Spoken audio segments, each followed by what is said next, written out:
नमस्कार साथीहरू।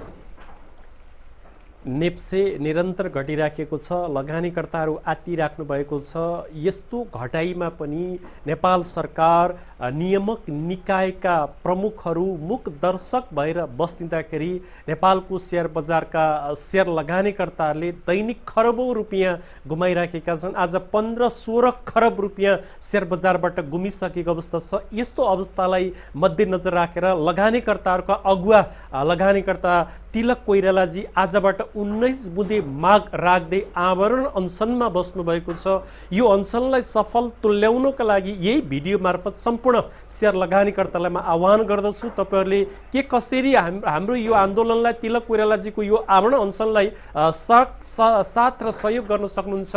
भौतिक रूपमा उपस्थित भएर हुन्छ कि आर्थिक रूपमा सहयोग गरेर हुन्छ कि के कसरी सहयोग गर्न सकिन्छ? साथ र समर्थन गर्नु होला। यो आन्दोलनलाई सफल तुल्याउनको लागि तपाईहरुको ठूलो भूमिका हुनेछ र आगामी दिनमा शेयर बजारको सुधारको लागि भनेर कुनै पनि प्रकारका आन्दोलन गर्न नपरोस् र संसदमा पनि अहिले शेयर बजारका कुराहरू उठ्न थालिसकेका छन्। दुईटा कुरा मात्रै मौद्रिक नीतिमा तिमीले लागू गर्देऊ, दुईटा कुरा 4/12 खारेज गर्देऊ र रिस्क वेटेज एसेटलाई 100बाट जुन 150 पुर्याउने कुरा उठिरहेको छ यसलाई 100मै कायम गर्देऊ भने पनि शेयर बजारको यो पहिरो थामिनेछ र लगानीकर्ताको सेन्टिमेन्ट पोजिटिभ हुनेछ। यति काम त गर्देऊ, अरू नगर्दिए पनि भन्ने कुराको यो भिडियो मार्फत आह्वान गर्दै अब म आजको नेप्सेको अपडेट र तपाईहरुकै अनुरोधमा आधारित हिमालयन डिस्टिलरी कम्पनीको टेक्निकल एनालाइसिसबाट चिरफार गर्ने जमर्को गरेको छु। अब ढिला नगरिकन तपाईहरुको ध्यान आजको भिडियोतर्फ केन्द्रित गर्न चाहन्छु। भिडियो सुरु गर्नुभन्दा अगाडि हाम्रो यो स्टक गुरु युट्युब च्यानलमा हजुरहरूलाई हार्दिक स्वागत गर्न चाहन्छु र हाम्रो च्यानलमा पहिलो पटक भिजिट गर्दै हुनुहुन्छ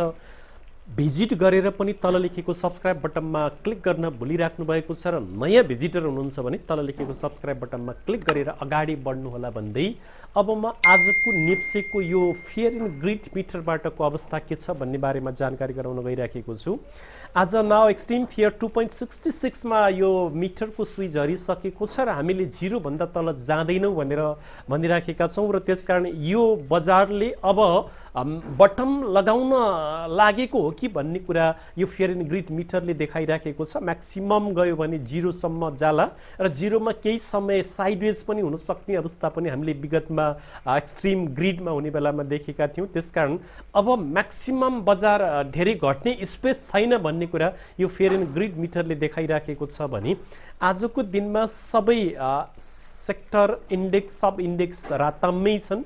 कुनै पनि सेक्टर बढेको छैन र आज सबैभन्दा बढी घट्नेमा हाइड्रो पावर सेक्टर छ भने ट्रेडिङ सेक्टर छ, त्यसपछि अर्को धेरै घट्नेमा फाइनान्स सेक्टर छ, त्यस्तै गरी लाइफ इन्सुरेन्स सेक्टर पनि आज धेरै घट्नेमा रहेछ, इन्भेस्टमेन्ट सेक्टर पनि घट्नेमा रहेछ भने आजको दिनमा सबैभन्दा बढी ग्यानरमा चाहिँ आदि खोला लघु वित्तीय संस्था लिमिटेड, दोस्रोमा चाहिँ CYC नेपाल लघु वित्तीय संस्था लिमिटेड रहेछ भने लगायतका कम्पनीहरू आजको दिनमा टप ग्यानरमा रहेछ भने टप लुजरमा बेलेफी हाइड्रो पावर कम्पनी लिमिटेड, त्यस्तै गरी life insurance company limited, mountain hydro Nepal लगायतका कम्पनीहरू आज सबैभन्दा बढी गुमाउने कम्पनीहरूमा रहेछन् भने आजको दिनमा टप टर्नरमा एनटिसी रहेछ, एसडिएल रहेछ जुन कम्पनीको आज हामीले चिरफार गर्न गइराखेका छौँ, बैंक अफ काठमाडौँ लिमिटेड रहेछ, एनआइसी एसिया, एएचपिसी, सिआइटी, एलआइसिएल लगायत एनएलआइसी लगायतका कम्पनीहरू आजको दिनमा टप टर्नओभरमा छन् भने टप सेक्टरमा छ कमर्सियल ब्याङ्क रहेछ आज पनि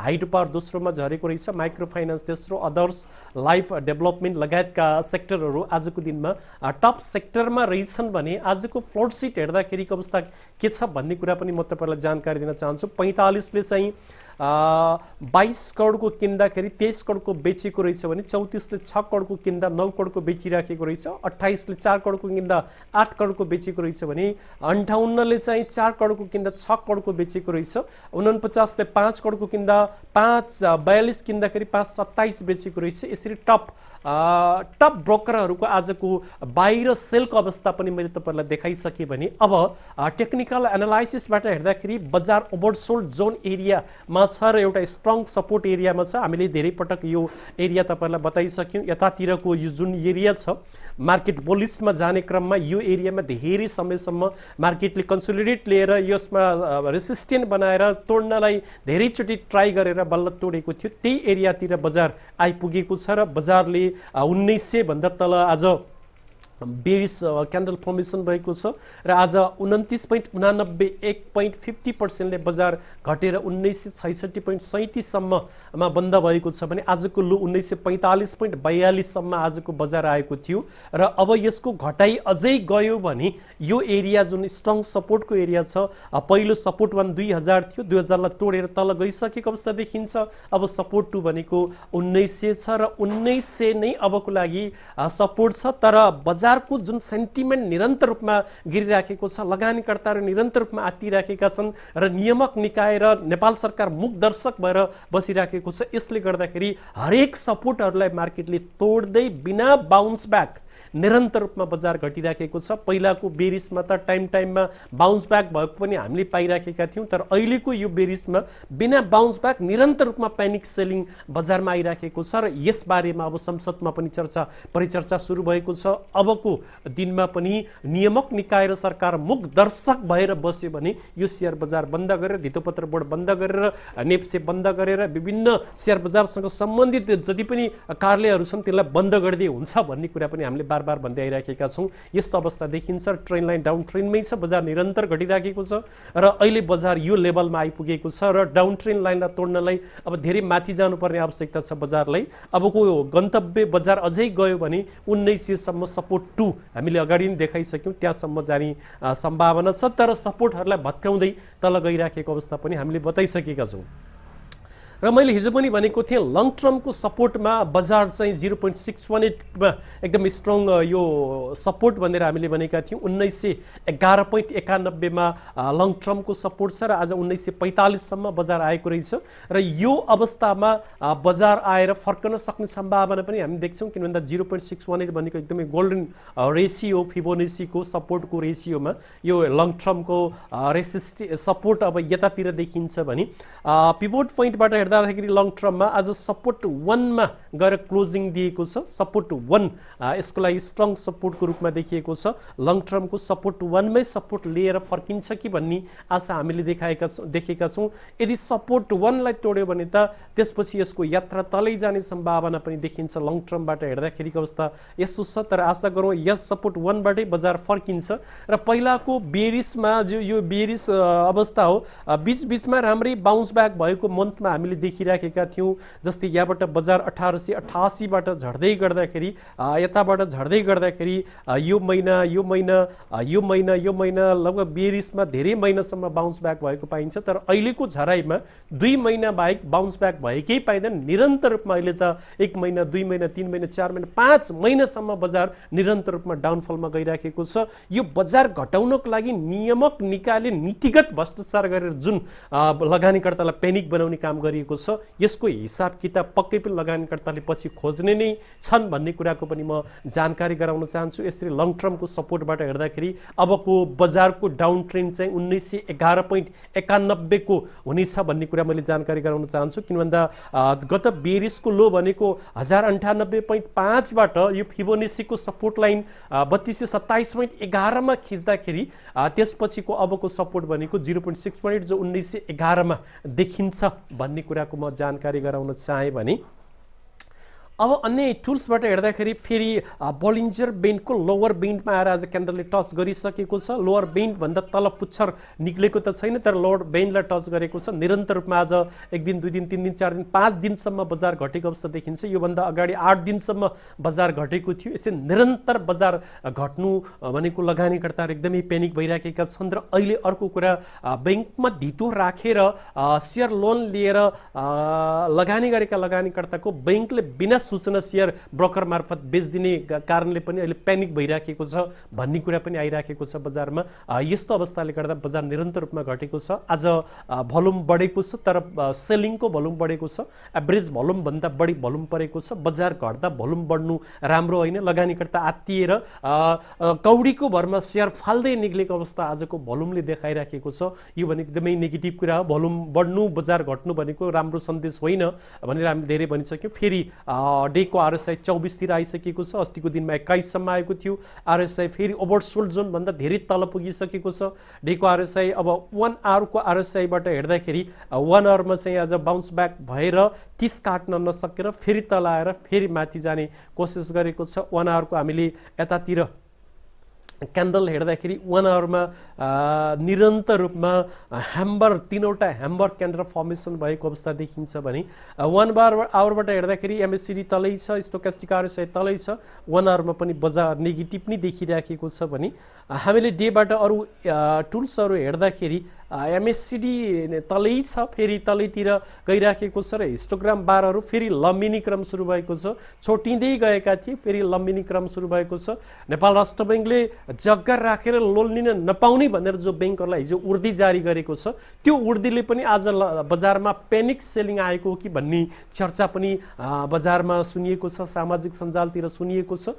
यसरी निरन्तर रूपमा बजारलाई हान्ने काम अहिलेको राष्ट्र बैङ्कले गरिराखेको छ। यसलाई तुरुन्तै सच्चाउँदै अगाडि नै मैले भने दुईटा कुरालाई मात्रै सम्बोधन गरिदिउँ भने पनि नेपालको सेयर बजारमा पोजिटिभ सेन्टिमेन्ट क्रिएट हुन्छ भन्ने कुरा अगाडि नै मैले जानकारी गराएँ भने स्टोक्यास्टिक आरएसआई फेरि आज तलतिर मन्टिएको अवस्था देखिन्छ, तलतिर झुकेको अवस्था देखिन्छ। स्टोक्यास्टिक आरएसआईबाट हेर्दाखेरि आज फेरि बेरिस क्रसओभर गरेको छ, 20 भन्दा माथि नगइकन बेरिस क्रसओभर गरेको देखिन्छ। यसरी हरेक इन्डिकेटरबाट बजार डाउन ट्रेन्डमै गइराखेको अवस्था देखिन्छ। तर बजार धेरै लोतिर आइसकेको हुनाले बीचमा बाउन्स ब्याक हुनुपर्ने हो, तर यति नराम्रोसित अहिले लगानीकर्ताको मनोबल खस्केको छ, गिरेको छ। जुन मनोबल उठाउनको लागि नेपाल सरकार अर्थ मन्त्रालय नियामक निकायले तुरुन्तै आन्दोलनकारीहरूले लगानीकर्ताहरू जो आमरण अनसनमा आज बस्नुभएको छ तिलक कोइरालाजी, उहाँले र आम लगानीकर्ताले राखेका 19 बुँदे मागहरू तुरुन्तै सम्बोधन गरेर यो सेयर बजारलाई उठाउने काम गरिएन भने सरकारलाई ठुलो घाटा आगामी चुनावमा हुनेछ, सम्पूर्ण पार्टीहरूलाई ठुलो घाटा हुनेछ भन्ने कुरा पनि मैले बार भन्दै आइराखेको छु। भने आज मैले नाम लिएको एउटा company Himalayan distillery limited company जो फन्डामेन्टल रूपमा राम्रो छ, बोनस इतिहास पनि राम्रो छ, त्यो कम्पनी पनि निरन्तर रूपमा घटिराखेको छ। डाउन ट्रेन्डको डाउन ट्रेन्डमै छ। यो डाउन ट्रेन्ड सुरु भइसकेपछि यो ट्रेन लाइनलाई तोड्न सकेको छैन। धेरैचोटि तोड्ने जमर्को गर्यो तर तोड्न सकेन र आज धेरै तल यसको चाहिँ यो हाईबाट 5049 को हाईबाट आज 3000 सम्म यसले यात्रा तय गरेको छ।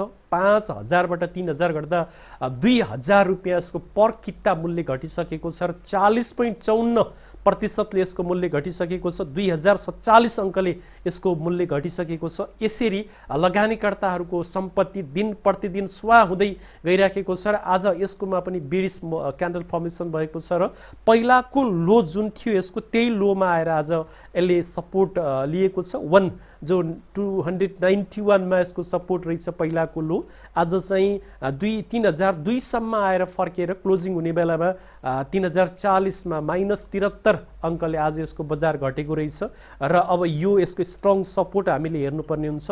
यहाँभन्दा पनि तल गयो भने यसको यात्रा त एकदमै तल छ। 1.618 भनेको 1719 मा छ। अब बजार यसरी नै तल गयो भने त त्यहाँ पनि नजाला भनेर भन्न सकिन्न, तर यसको पहिलाको लोमा आज रेसिस्टेन्ट लिएको र पिभोट पोइन्टबाट हेर्दाखेरि पनि सपोर्ट 2 त यसले भत्काइसकेको अवस्था छ। पिभोट पोइन्टबाट अहिले यसलाई हेर्दाखेरि तलै देखिराखेको छ। यसरी हेर्दाखेरि यसको अवस्था यस्तो छ भने अन्य टेक्निकल टुल्सबाट हेर्दाखेरिको अवस्था के छ भन्ने बारेमा पनि म जानकारी गराउन चाहन्छु।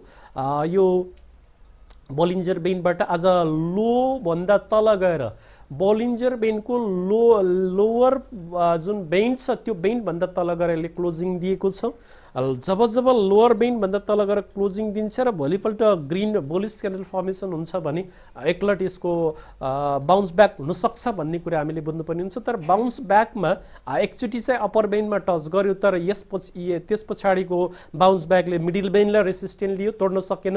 अबको पनि यसको बाउन्स ब्याक भयो भने मिडल बेन्ड भनेको लगभग 3200-3300 तिर यसको यात्रा हुन सक्ने अवस्था देखिन्छ। यसरी डाउन ट्रेन्डमा छ, यतातिर एकदमै सिकुडिसकेको छ यो बोलिन्जर बेन्ड। फेरि अहिले हल्का फुक्न सुरु गरेको छ तर डाउन ट्रेन्डमा यसको भोलाटिलिटी चाहिँ उदो गतिमा छ भन्ने कुरा यो बोलिन्जर बेन्डले देखाइराखेको छ। भने आजको दिनमा यसमा पनि सेलिङ भोल्युम परेको छ, एभरेज भोल्युम भन्दा धेरै माथि भोल्युम परेको छ। निरन्तर रूपमा 3 दिनसम्म लो भोल्युम परिराखेको अवस्थामा आज 81 एभरेज भोल्युम भन्दा माथिको सेलिङ भोल्युम परेको छ। लगानीकर्ताहरू आत्तिएर सेयर बेचिराखेका छन् भन्ने कुरा यो भोल्युमले सङ्केत गरिराखेको छ। बजार घट्दा भोल्युम बढ्नु राम्रो होइन भनेर हामीले धेरै धेरैचोटि भनिसक्यौँ। यता आरएसआई फेरि लो भन्दा पनि तल 23 मा पुगिसकेको छ। पहिलाको लो चाहिँ 20 रहेछ, 20 भन्दा माथि एकदमै ओभरसोल्ड जोन एरियामा पुगिसकेको छ। यतातिर चाहिँ यसको 23 मै पुगिसकेको छ। 22-23 मा पहिलाको लो रहेछ र एकचोटि चाहिँ यसले 20 सम्मको यात्रा तय गरेको रहेछ डेको। आरएसआईबाट हेर्दाखेरिको अवस्था यस्तो छ भने 1 आवरबाट हेर्दाखेरि यसको अवस्था के छ भन्ने कुरा पनि म जानकारी गराउन चाहन्छु। हामीले विकबाट 1 आवरमा माथि फर्केर फेरि 1 आवरमा त धेरै तल 14 सम्म आइसकेको अवस्था देखिन्छ, 24 सम्म आएको अवस्था देखिन्छ भने विकबाट हेर्दाखेरिको अवस्था के छ भन्ने बारेमा विकमा पनि एकदमै ओभरसोल्ड जोन एरियामा 32 तिरै यसको आरएस आएको थियो। 40 बाट फर्कन कोसिस गर्यो 2 चोटिसम्म, तर फर्केन, फेरि तलै गएको अवस्था देखिन्छ भने मन्थबाट हेर्दाखेरिको अवस्था के छ भन्ने मन्थमा पनि यो 60 भन्दा तल आइसकेको अवस्था छ र पहिलाको लो भन्दा तल आएको र अबको यसको सपोर्ट आरएसआईबाट हेर्दाखेरि 51 तिर देखिन्छ डे मन्थको आरएसआईबाट हेर्दाखेरि भने मन्थमा चाहिँ यसले मिडल बेन्ड यो बलिन्जर बेन्डको मिडल बेन्ड तोडिसकेछ। यो महिनामा यसले तोडेर तल क्यान्डल फर्मेसन गर्ने अवस्था देखिन्छ भने यता चाहिँ एमएससीडीले पनि बेरिस क्रसओभर गरिसकेको छ। मन्थमा हिस्टोग्राम बारहरू 0 लाइनभन्दा तल बनेको अवस्था देखिन्छ। यसरी हरेक टुल्सबाट हेर्दाखेरि यसको गति चाहिँ उधो गति छ भन्ने कुरा देखाइराखेको छ र यता हिस्टोग्राम बारहरू छोटिँदै गएका थिए, फेरि आज लम्बिने क्रम सुरु भएको छ। एमएससीडी तलैतिर झुकिराखेको छ, एमएससीडीले पनि यसलाई बाई सिग्नल दिइराखेको छैन। स्टोकास्टिक आरएसआईले फेरि आज यसलाई क्रस गरेको छ, यसले पनि बेरिस क्रसओभर गरेको छ। यसरी समग्र नेप्सेको घटाइको असर हिमालयन डिस्टिलर लिमिटेड कम्पनीमा नि परिराखेको छ, जबकि यो कम्पनी एकदमै फन्डामेन्टल रूपमा र बोनस हिस्ट्री हेर्दाखेरि लोभलाग्दो कम्पनीमा र देखिराखेको छ। तर समग्र नेप्से गर्दाखेरि त्यसको असर यो कम्पनीमा पनि निरन्तर रूपमा घटिराखेको अवस्था मैले अगाडि नै बताएँ। 40% भन्दा बढीले यो कम्पनीको मूल्यमा ह्रास आइसकेको छ। त्यसकारण अब लगानीकर्ताहरू यस्तो आत्तिराखेको बेलामा नियामक निकायहरू मुख दर्शक बन्नु भनेको अपराधी नियामक निकाय रहेछन्। नेपाल सरकार मुख दर्शक बनेको आगामी चुनावमा लगानीकर्ताहरूले ती सरकार र सरकारी निकायहरूलाई हेर्नेछन्, वाच गर्नेछन् भन्ने कुरा हामीले धेरैचोटि भन्यौँ। र स्थानीय चुनावमा लगानीकर्ताले काठमाडौँको मेयरमा स्वतन्त्र मान्छेलाई जिताउन सफल भयो भने अबको चुनावमा पनि त्यो नहोला भन्न सकिँदैन भन्दै आजलाई यो भिडियोबाट बिदा हुन चाहन्छु। बिदा हुनुभन्दा अगाडि हाम्रो भिडियो हेरिसकेपछि लाइक र कमेन्ट गर्नुहोला। तपाईँको एक लाइक र एक कमेन्टले हामीलाई